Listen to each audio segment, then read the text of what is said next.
Good day, all. Good day, all. Welcome to my new YouTube channel called Picky People, where I'll be reviewing the most popular matchmaking show on YouTube called Pop the Balloon or Find Love. So sit back and enjoy.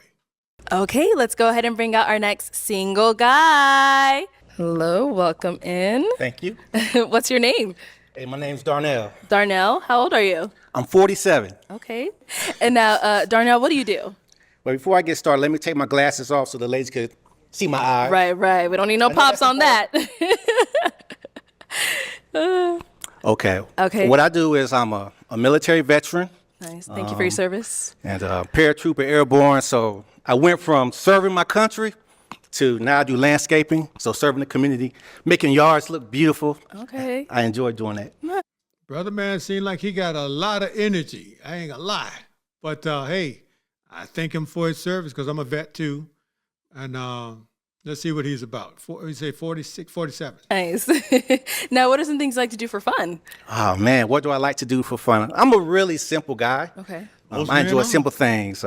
First of all, waking up every morning is fun for me because somebody didn't wake up this morning. Amen. We don't want to take life for granted. So I always start my day off with a freshly brewed cup of coffee. Okay. I enjoy that. I have a Doberman. He's a dog. His name is Cruz. He's a European Doberman. I like taking him downtown for walks and, just enjoying the view. I like going to restaurants. I enjoy working out. Now, he said he enjoyed working out. I don't know about that, vet. You got to get it together. Because, some men are just naturally big and still athletic. I mean, hell, look at the great Charles Barkley. He's old now, but in his heyday, he was the round mound and rebound. He just didn't look the part, but he could jump out the gym. Now, this brother might be like that. I don't know, but he said he liked to work out. Mm-hmm. So from the smallest things to the biggest things, and I like to travel. Okay. All right. Now, what are some things you look for in a woman? Things I look for a woman that is feminine, beautiful, and inspirational. A woman that I could come home to and she's my peace. A woman that... See, this is one thing. He's speaking what's in his heart, but this is what I have to have peace within myself and within my life, which I do. That's why now when I meet a woman, if she can't add peace that I have already in my life and within myself, add it, because no one can be your peace. Only one can be your peace is Christ himself. And he's in all of us, but we got to find him in us, which takes time to be alone to figure this stuff out. So when he says he wants a woman to be his peace, that's him, that's his life, that's what's in his heart. I want a woman to add to the peace that I already have within myself and within my life. Values a relationship just as much as I value a relationship. Okay. I want a woman that would invest in me like I would invest in her. Mm-hmm. I want our investment to be more powerful than the SP 500. I want our investment to be more powerful than Warren Buffett's best stock. That's what I want. I want a woman that's going to invest in me, and I promise, ladies, if I get the opportunity, I will invest in y'all too. Mm-hmm. See, the investment, ladies, that he's talking about has nothing to do with money. And everybody's so fixated on money. The greatest investment any man can give a woman is his time. Everything we make with our hands is dead, from the microphone to the microphone stand, to the lights, to the computer. Everything is dead. Only thing is not dead is that we can't make is time. Christ gives it, he takes it.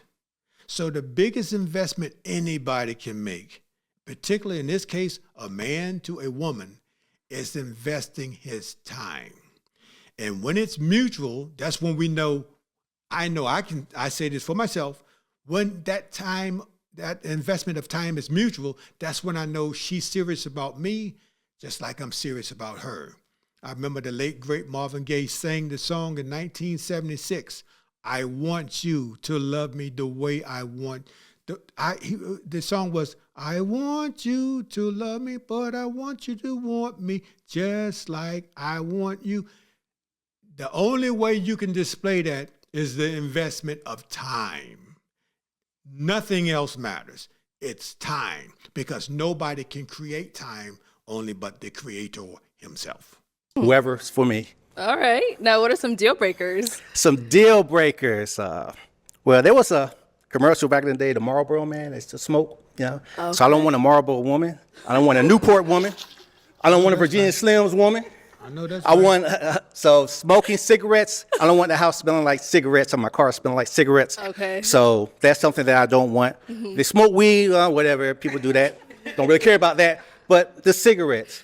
I want a woman that has emotional intelligence. I think that's very important. I don't want a woman that owns I think colorful here, so Miami ladies, a emotional time machine. What do I mean by that? If we get over something, we have an argument, but we talk it through, I want us to move on. I don't want it to be like 2 weeks, 3 weeks later, we're back there. Right, we win the time machine. Yep. I don't want to do that. So a woman that has emotional intelligence and as long as they don't have more red flags in the Chinese parade, I'm good. All right. Hey.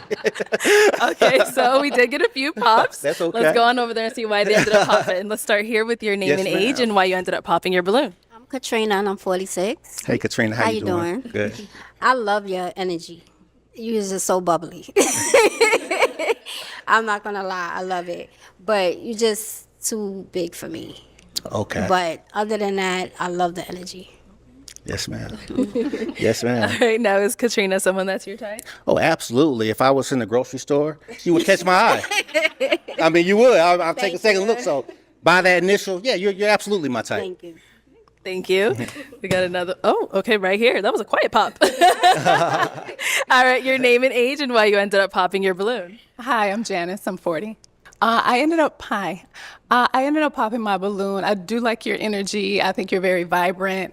But for me, you have maybe a little bit too much energy because I can be vibrant as well, and then it just might be too much. So I prefer somebody that's a bit calmer.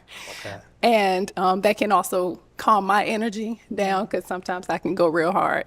Not in a bad way. I just, I have a lot of energy as well. And also, I do like my guys just a little bit more slimmer. Okay. But that's about it. I think you have a very beautiful smile, and yeah, you're very pleasant to be around. But yeah, it just might be competing energy. That's about it. Thank you. See, the average woman doesn't want a man to compete for the light, which most men, I know, I get it. Because, hey, I'll sit in the cut and let my woman do, hey, as long as she's not making, a fool of me. I don't mind her doing her thing, but I'm not going to have a woman make a fool of me because she's acting wild and rambunctious and making a fool of her and myself. No, I don't do that. But the average woman does not want her man to compete for the light and other than her competing for the light, meaning fill up a room and make pretty much the life of the party. She don't want her man being that. Now, some women want it. Some women like that type of dude. But obviously, this woman says, hey, I have energy and we'll be competing. She don't want her man to compete for that light with her. Right, now, is she someone that's your type? Well, to be as transparent as my coffee pot, Yes. yes, she would be my type. And I'm not just saying that, to say it, but if I was at the gas station, I saw you pumping gas, I would notice you. So Would you pump my gas for me? Hey, if I was your man, I would. I know that. See, this, I know she was being facetious, but she's saying, would you pump my gas for me? When a man is exclusive with a woman, we will we'll give you the shirt off our backs. But long as we know that type of love is reciprocated, man, y'all don't understand, ladies. Y'all femininity is so powerful, it could make a king a garbage man or a garbage man a king. Think about what I just said. It is powerful.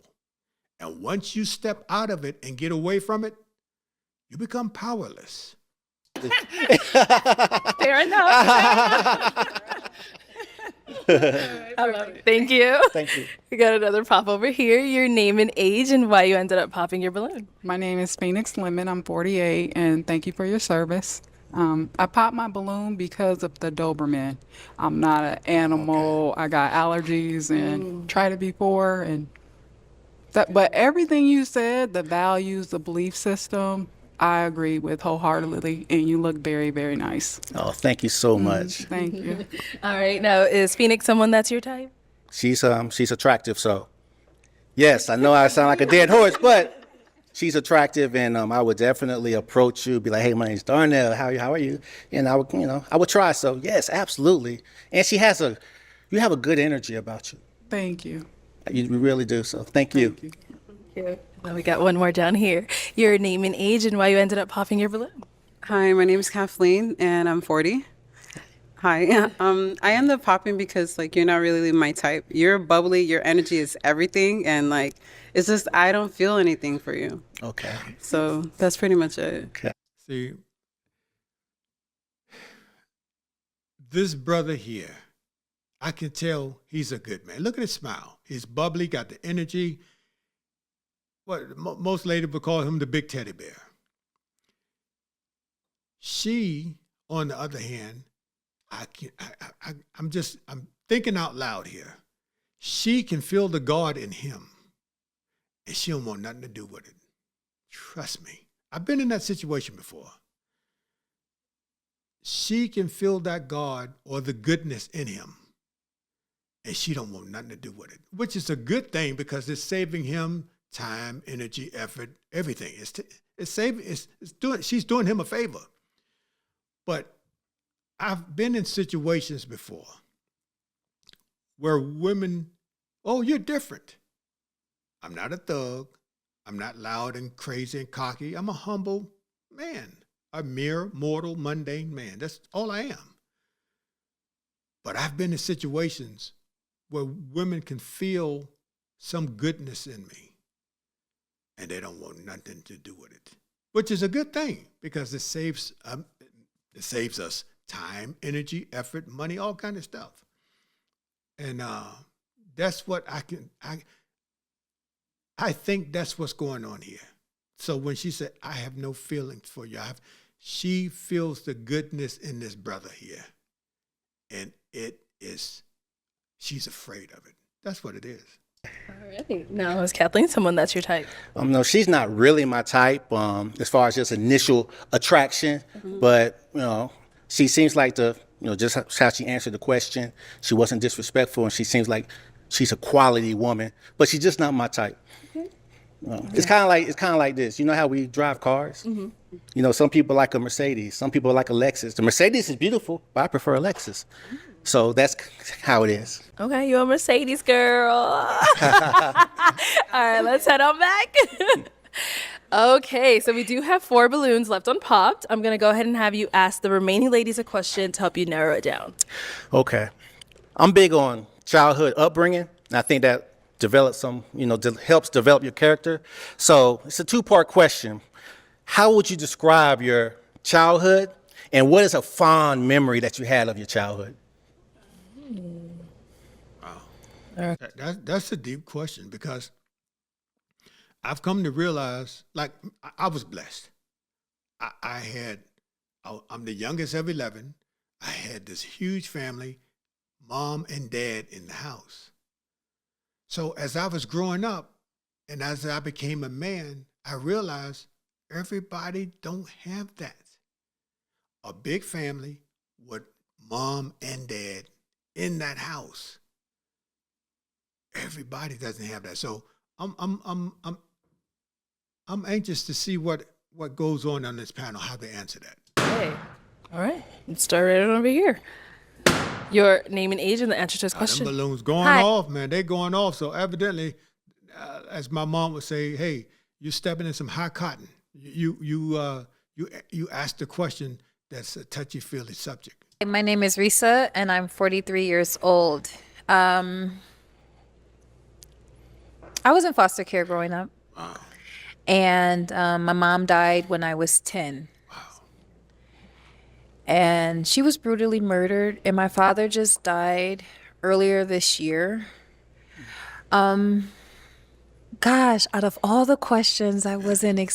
Sounds like this is bringing up some serious stuff in her past. Well, she this is not the venue to talk it, to discuss it, but that's a touchy-feely subject because a lot of people were raised the best they could, the best they knew how by who was raising them. They didn't have that stable foundation of mother and father. I used to tell my daughter, hey, one man with one woman under one roof with one God. That's it. Everything else is extra. Everything. One man with one woman under one roof with one God. Everything else is extra. So obviously a lot of people hadn't been raised that way. I wasn't expecting to talk about my upbringing. Foster care was tough. I did eventually find my biological family, and a lot of us live out here now. I'm from Minneapolis, Minnesota, by the way of Detroit. I was born in Detroit, Michigan. I love family. We don't always have the best relationship. I'm not always the easiest to get along with because I do have boundaries, and I'm getting better with enforcing my boundaries. But I am very family oriented. I just get tired of being the one that's kind of always trying to force everyone to get along or, putting my emotions to the back. I love my family dearly. I love them, but we're still trying to find our way. But I'm very family oriented, and I have a strong community. I have a strong support system. I have a huge family on both sides in Detroit, Michigan, and Minneapolis, Minnesota, and also in here in Arizona. I love everyone, regardless if we get along or not. But yeah, like it is what it is. You have to take what you're given and roll with it. And with my background now that I'm studying behavioral health is because of everything that I grew up in my past. I'm really trying to understand where we're at mentally. So it's helping me deal with certain issues I had growing up. And it's actually helping me find myself and find a place where I'm comfortable with addressing certain situations with family members. But it gets tough, but it has to happen. So that's where I'm at. Okay, thank you for sharing that. Thank you. Yeah, because that was tough. Okay, let's go down over here. Your name and age and the answer to this question. Hi, so my name is Kiki, and I also hail from Detroit, Michigan. What up, doe? I love that. And I came from an awesome upbringing. I had a two-parent home. My father was military or Air Force. Shout out to my Air Force men. And being that I had the privilege of coming from a two-parent home, I was able to be raised with morals and values and things of that nature. See, now she's obviously been blessed the way I was, with mom and dad in that house raising the family, the kids. But trust me, at 53, I come to find that probably 80% of my people that I ever come across wasn't raised like that. Probably 85%.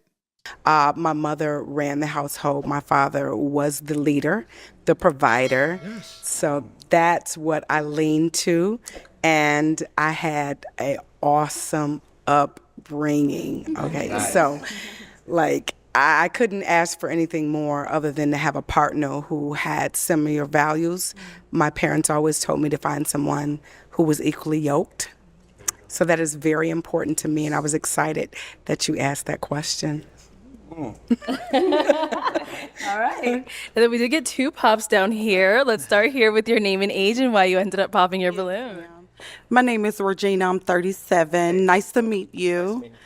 Yeah, I'll pop you. Nice looking. Your question, I say it holds value. I do have a decent upbringing, but I did come from foster care. So, but I have went through therapy. Yeah, so.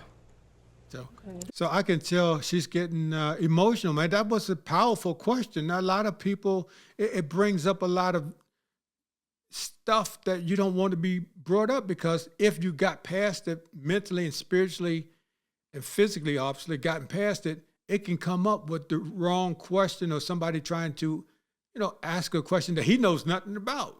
But that question was essential to him enough to ask the question to the panel.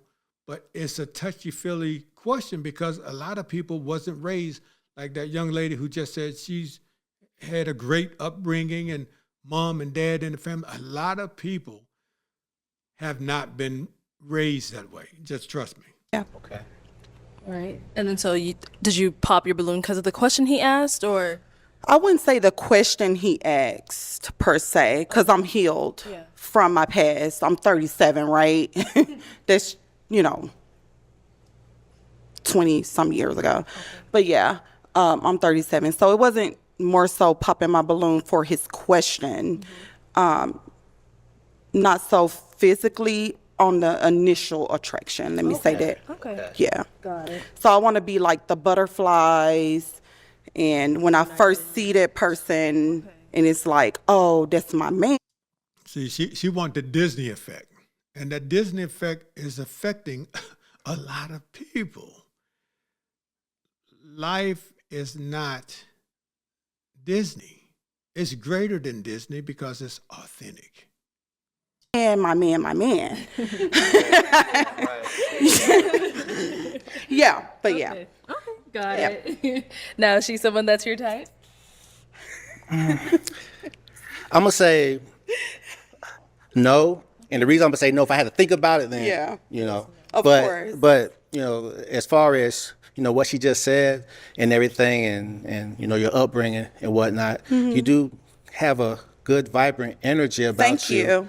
And, Thank you. Yeah, you definitely do. Yeah, God holding me, and I'm not going to lie. Yeah, your feet look good, too. Oh, thank Girl, you. girl, Thank hey. you. I noticed. Hey. Look, over $100. Hey. I can say, clock that. It look good. It look good. Thank you so much, sir. Thank you. I really appreciate that. Outside the teeth, All right, thank you. And then we did get one more back here. Your name and age, and why'd you end up popping your balloon? I'm Tina, and I'm 42. And me popping my balloon had nothing to do with you at all. I love your personality. I love the way how you feel, how you give the energy.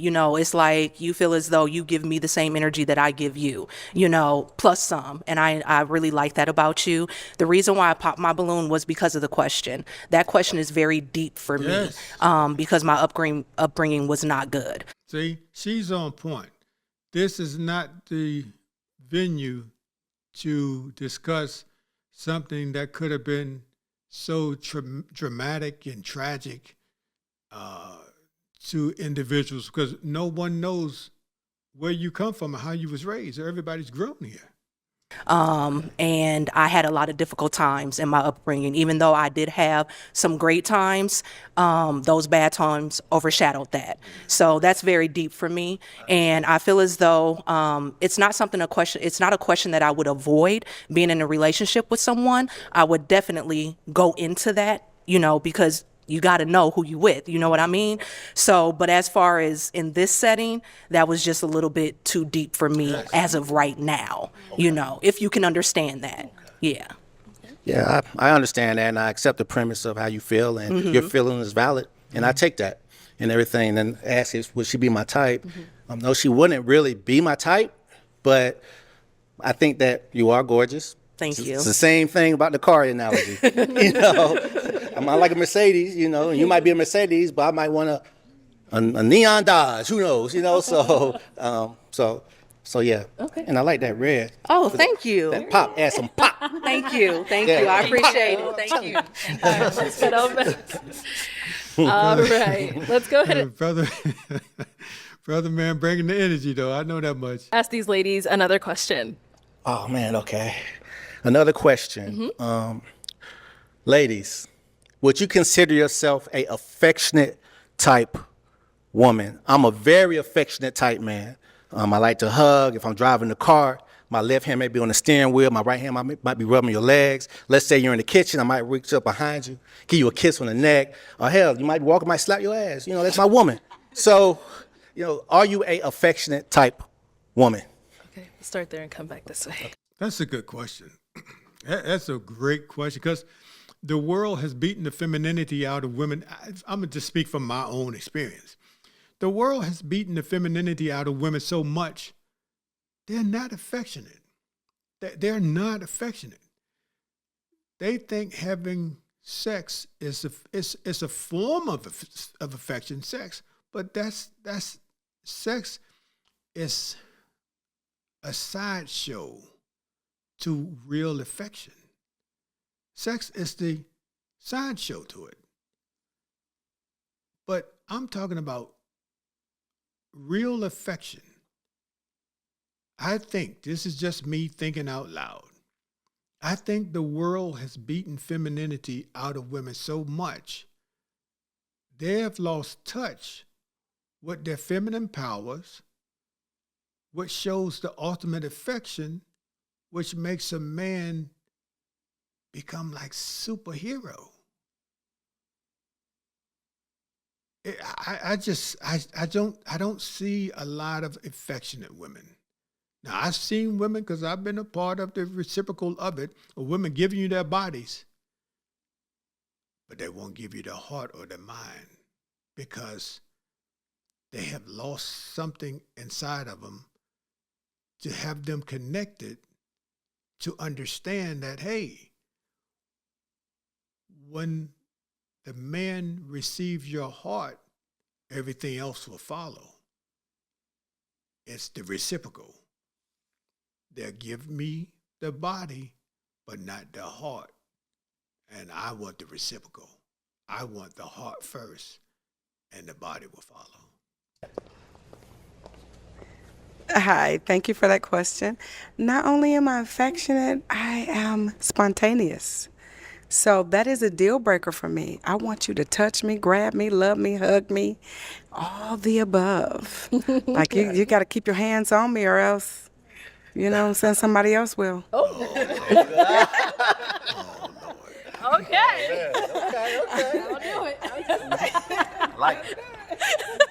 All right. What about over here? I'm a very affectionate woman. I am very touchy-feely if you're my person. If you're not my person, no, not at all. And I have, I don't know, like I don't want to. This is a prime example of what I mean by the world has beaten femininity out of women.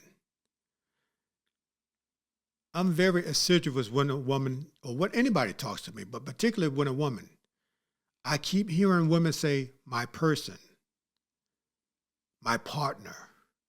I don't hear women say, my husband, or if they're not married, my man. They reduce man to partnerships, like if it's a business venture, or to just a person. I don't know if they, when they say a person, if it's a whole person or 3/5 of a person, like they tried to do back in the day to us. But we are men. Men love the titles. I say again, the greatest titles I hold as a single man is father, brother, son, friend. I'm somebody's son, I'm somebody's father, I'm somebody's friend.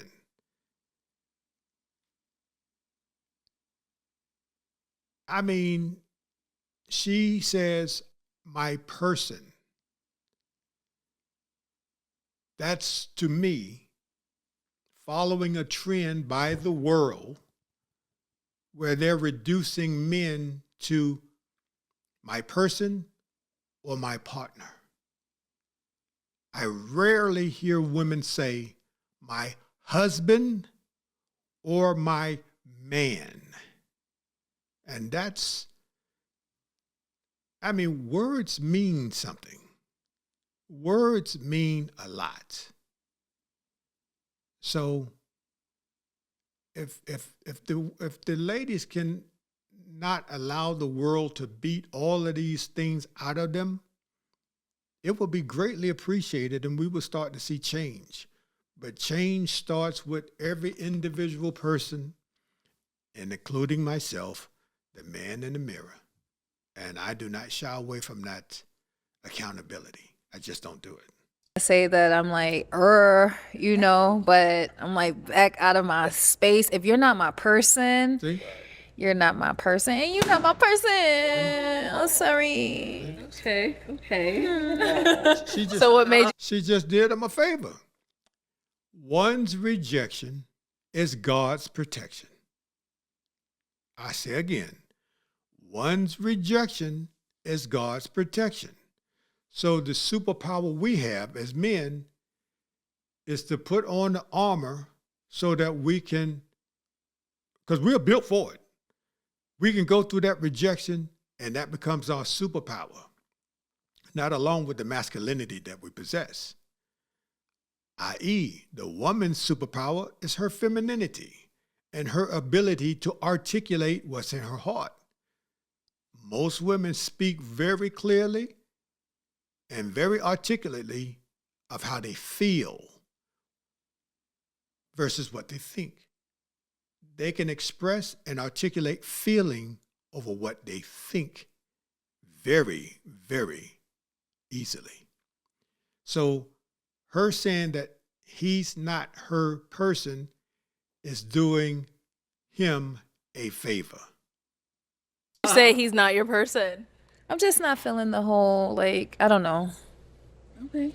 Not to say that, I don't know. Just not like right now. But you're an awesome guy. You're handsome. Thank you. You're clean cut. You're put together. I love your personality. Yeah, this is all new. So Yeah. we'll see. Okay. All right. No problem. Let me have you scoot on that way. Scoot on over. Let me have you come on up here. We're going to ask more questions up here. Okay. See if this is a match. All right. Any questions between the two of you? Do I have a question?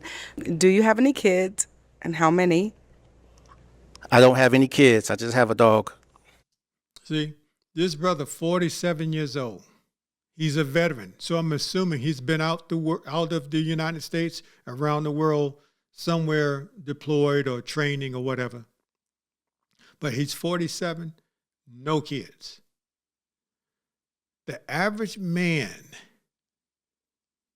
between the age of 18 and 30, obviously he's well above the age of 30, but the average man between the age of 18 and 30 not alone don't have kids, they have never had a girlfriend or a kiss. Most of them are virgins.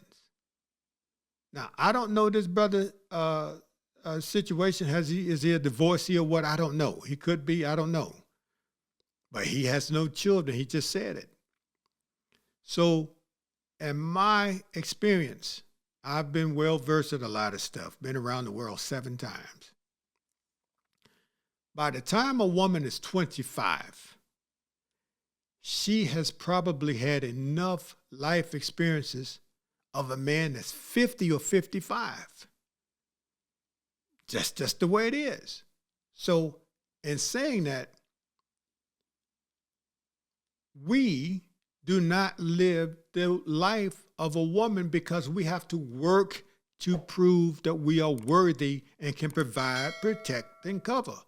A woman just grows into this beautiful, vivacious woman. God blessed it and blessed y'all that way. So we have to work. We have to work for it. Man don't work, he don't eat. All right, well, that's it. Okay. Are you good? Any questions on your end? Don't have any. Well, she probably wouldn't be a match for me. Okay. And the reason why she wouldn't be a match for me is, it's funny. I love her response and her personality, and it seemed like we jive a lot, like as far as like kindred spirits and everything like that. But I have to have an initial attraction. I only get one woman in my life, See? so I got to make sure the woman that I'm with, I'm Gucci. See? The late, great Kevin Samuels used to say, women are in charge or in control of sex. Men are in control of relationships. Women got the authority to say, hey, I'm going to give you some sex. Men, we have the authority to say yay or nay to an exclusive relationship, especially when it leads to marriage. So him saying what he just said is not necessarily rejecting her, but in his heart, he knows he gets one shot. And in that one shot, if he's not selecting the woman that is the flavor that he savors in his heart, he's going to regret it for the rest of his life. So he doesn't want to take that chance, knowing that in his heart, she's not the flavor he savors. And so it's actually doing her a service, because she don't want to be with a man that, as time goes on, shows her disdain because he selected the woman that did not fulfill his desires within his heart. So this is a good thing. He's actually doing her a favor. So, Right. that's the reason why. And, but other than that, that's why. Okay. That's fine. That's perfect. Oh, Yeah. It's okay. And I'll have you head back over there. Thank you. Oh. See, the brother man, good man. Good man. He's a big teddy bear. he's a Leo. We wouldn't have never worked. See, she talked about astrology again. See, that's what I'm saying, man. This astrology stuff is crazy, but some ladies believe in that versus the creator himself. All right. Well, that is all the balloons popped, unfortunately, but we do thank you for coming on. Let's give it up for him, ladies. I'll take the mic. Thank you. There we have it. Another review of Pop the Balloon or Find Love, episode 29. I say again, everyone wants unfailing love. Better to be homeless than a liar. If you haven't already subscribed, like, comment, and review. Thanks, and see you later.